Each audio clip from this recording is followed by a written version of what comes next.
Smoke curls over the camp like a living thing, thick and choking, clinging to uniforms, skin, and hair. The stench of death hangs heavy, a chemical reminder of what came before. Corpses lie sprawled in the mud, limbs twisted, faces frozen in silent screams. Somewhere, a distant voice calls out, a prisoner, a guard, impossible to tell, and then silence swallows it whole. Boots scrape against stone and earth, hurried, uneven, panic in each step. Orders are shouted, fragmented, lost to the roar of engines approaching from the far gate. A lone SS officer stumbles, his uniform torn, hands trembling, eyes wild with disbelief.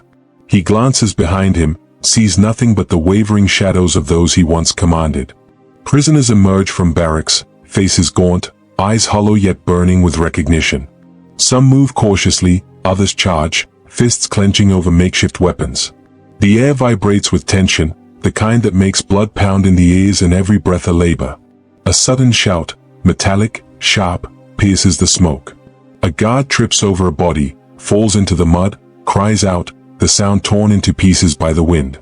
Female SS auxiliaries freeze, trying to vanish, to become invisible. But invisibility fails against memory, against pain, against the rage that has been brewing for years.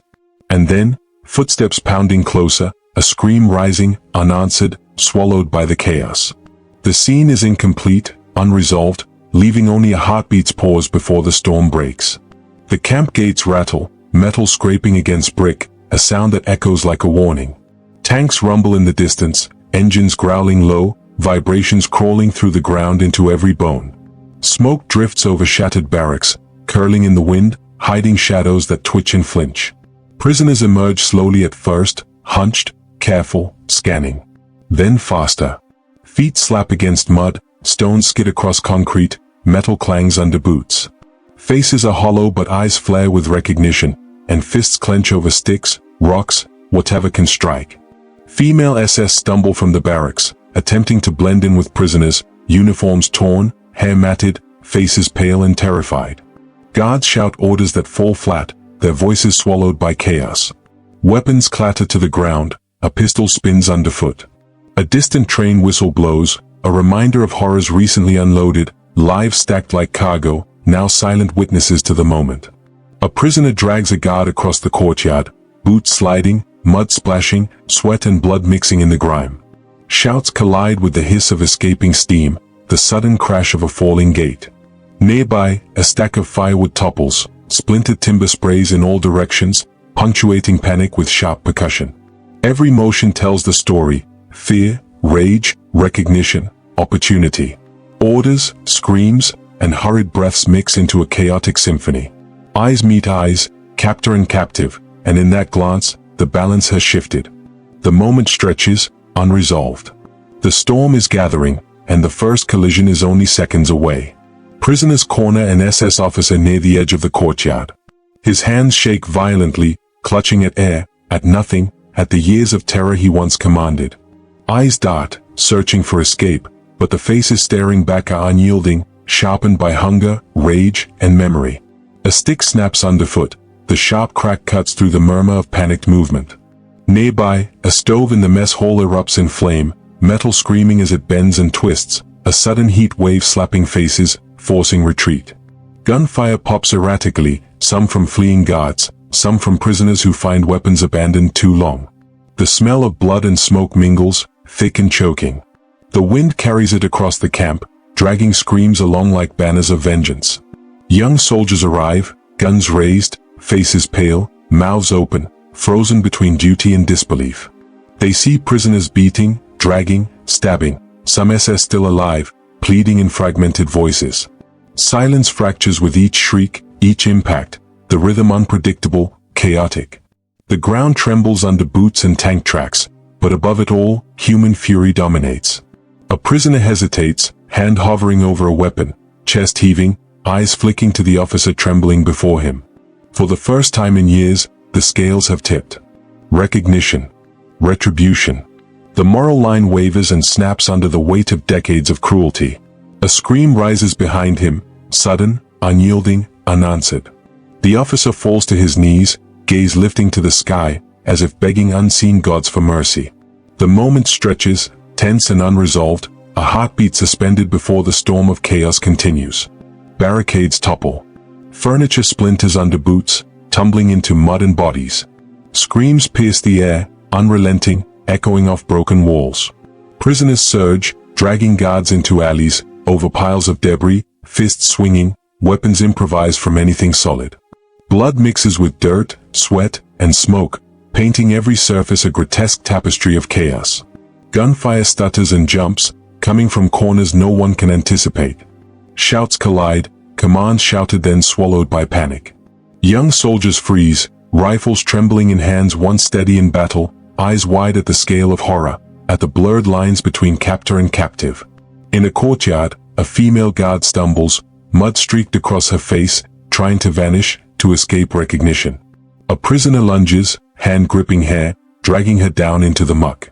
Her screams tear at the air, mingling with others, the frantic cries of survivors, the imploring calls of those too weak to run, the ragged bark of orders no one follows. Nearby, smoke rises from a toppled stove, embers fly like sparks from a war-torn sky. Broken doors clang, a pile of corpses shifts with motion, a foot kicks loose a hand, a fragment of jewelry catching the light. Every step carries danger, every glance carries memory.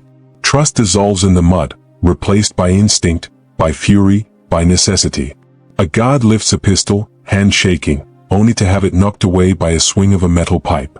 Eyes meet eyes, silent recognition, and the moral tension cracks, fear and vengeance collide.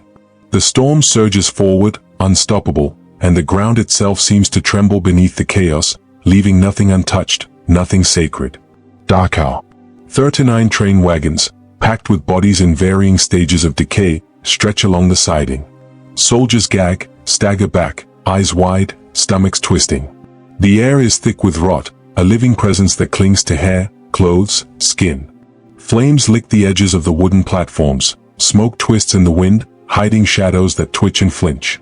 Prisoners drag guards into the mud, fists pounding, improvised weapons cracking bones, hair pulled, faces forced into the filth they once commanded. Shouts clash with screams, cries of rage mixing with imploring pleas that go unheard.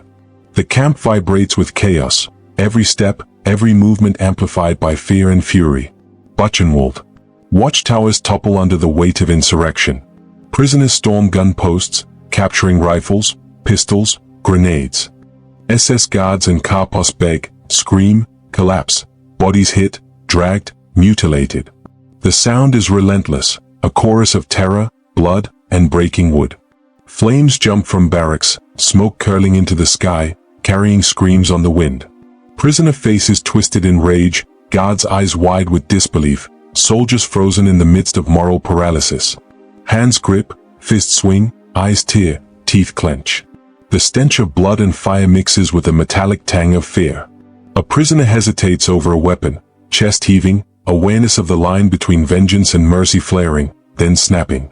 Behind him, another scream rips through the camp, unanswered, relentless. The chaos is complete. Nothing is sacred, nothing untouched. The ground trembles beneath feet, hearts hammer in sync, and the storm of violence surges without pause, leaving every observer, prisoner, guard, liberator, trapped in a nightmare without resolution. Mauthausen. Subcamps stretch into the hills, silent witnesses to suffering. Prisoners, gaunt and trembling, yet fueled by fury, surge toward remaining guards. Every step drags the weight of starvation and rage, each breath a promise of retribution. Guards, cornered, faces pale, plead, hands lifted in desperation, voices breaking against the roar of unleashed vengeance. The air is dense with smoke and dust. Broken doors, toppled furniture, scattered belongings, every surface a reminder of lives crushed. A single guard, rifle abandoned, tries to flee, mud clings to boots, slows him, turns him into prey. A prisoner strikes first, a swing, a shout, the sound of bones meeting makeshift weapon. Allied tanks rattle closer, engines growling, yet too late for some. Soldiers hesitate, witnessing the final throes of chaos, unsure whether to intervene, powerless against the momentum of hatred turned into action. Silence punctuates the violence only briefly, then another scream, another strike, echoing through barracks and towers. A betrayal, a former prisoner steps forward, blade in hand, delivering the final blow to an officer who once tortured him. Blood sprays, hitting mud, walls, and trembling hands.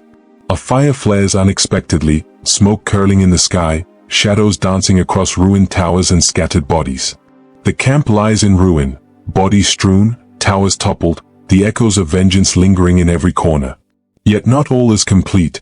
The wind carries whispers, unpunished acts, promises of justice yet unmet. Survivors stagger through mud and debris, hearts pounding, eyes wide.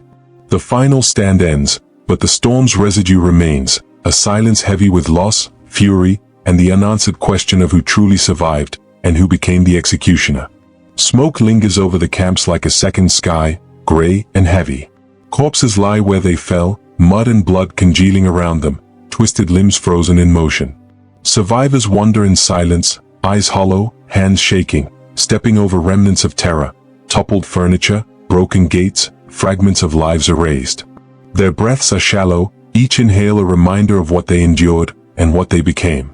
Allied officers move through the chaos, notebooks in hand, pens scratching, cameras clicking, but many look away, overwhelmed. Some prisoners glance at them with suspicion, rage still simmering, memories of decades of suffering too fresh to trust legal process. Others form secret pacts, whispered names and hidden notes, plotting vengeance beyond the official reach of justice. Small groups slip into shadows, hunting former guards, collaborators, informers. Poisoned meals, public humiliation, surprise attacks. The quiet echo of retribution continues where law cannot follow. The line between justice and vengeance is blurred into a single, jagged edge. A wind shifts over the camp, carrying distant rumors, echoes of unpunished crimes, names whispered like prayers or curses. Survivors clutch each other, eyes scanning ruins, hearts still hammering from the storm just past. They are witnesses, executioners, and historians of their own trauma, trapped between memory and morality. And somewhere, beyond the fences, beyond the ruins, the question lingers: who survived the horror, and who became the hand of it? The camps are silent now, but the shadow of what transpired stretches long, unresolved, refusing closure, a scar in both earth and memory.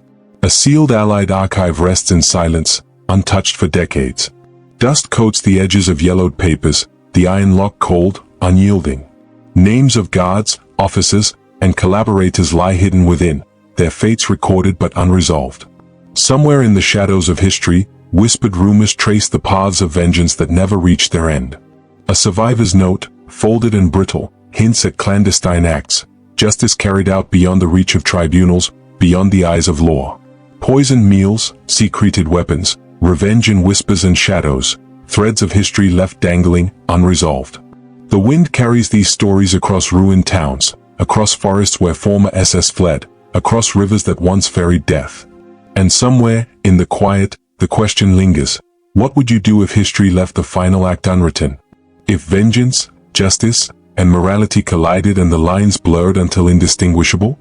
The archives remain closed, but the echoes of the camp stretch into every corner, demanding attention, memory, witness.